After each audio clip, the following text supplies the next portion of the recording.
নরসিংদীতে নিখোঁজের একদিনের পর দ্বিতীয় শ্রেণীর শিক্ষার্থী জুনায়েদের মরদেহ উদ্ধার করা হয়েছে। পরিবারের দাবি তাকে হত্যা করা হয়েছে।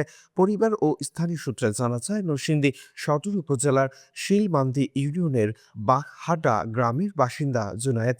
পিতা জজ মিয়া, মাতা আসিয়া বেগম, দাদা আব্দুল কাদের গত 24 তারিখ মঙ্গলবার সকাল 11টার দিকে বাড়ি থেকে বের হয়ে নিখোঁজ হয়। অনেক খোঁজাখুঁজির পরও তার কোনো সন্ধান পাওয়া যায়নি। পরে 25 তারিখ বুধবার সকাল 8টার দিকে বাড়ির পাশের কচুরিপানার ভরা একটি ডোবা থেকে তাকে মরদেহ উদ্ধার করা হয়। মরদেহর আঘাতের চিহ্ন রয়েছে বলে পরিবারের অভিযোগ।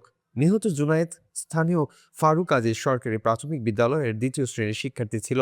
এই ঘটনা এলাকায় শোকের ছায়া নেমে এসেছে এবং গ্রাম জুড়ে চাঞ্চল্যকর সৃষ্টি হয়েছে। অতিরিক্ত পুলিশ সুপার সুযোগ চন্দ্র সরকার জানান, মরদেহ উদ্ধার করা হয়েছে। লিখিত অভিযোগ পেলে তদন্তপূর্বক আইনগত ব্যবস্থা গ্রহণ করা হবে। তো পোস্টমর্টেম পাওয়ার পরে আমরা এই ডাক্তারি মতামত প্রাপ্তির সাপেক্ষে যাবতীয় বিষয় বলতে পারবো। আর এখন আমরা ঘটনাস্থল পরিদর্শন করলাম। পরবর্তীতে এই একটা অভিযোগ নেব, নিয়মিত মামলা রুজু হবে, আমাদের তদন্ত কার্যক্রম চলবে। আমরা যাদেরকে সন্দেহ হয় এই ঘটনার সাথে যারা যারা সংশ্লিষ্ট আছে সেটা অবশ্যই খুঁজে বের করব।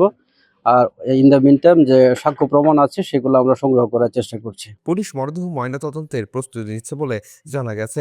পরিবারের সদস্যরা ঘটনার সুষ্ঠু তদন্ত ও জড়িতদের দ্রুত গ্রেফতারের দাবি জানিয়েছেন। News desk, Bangla FM।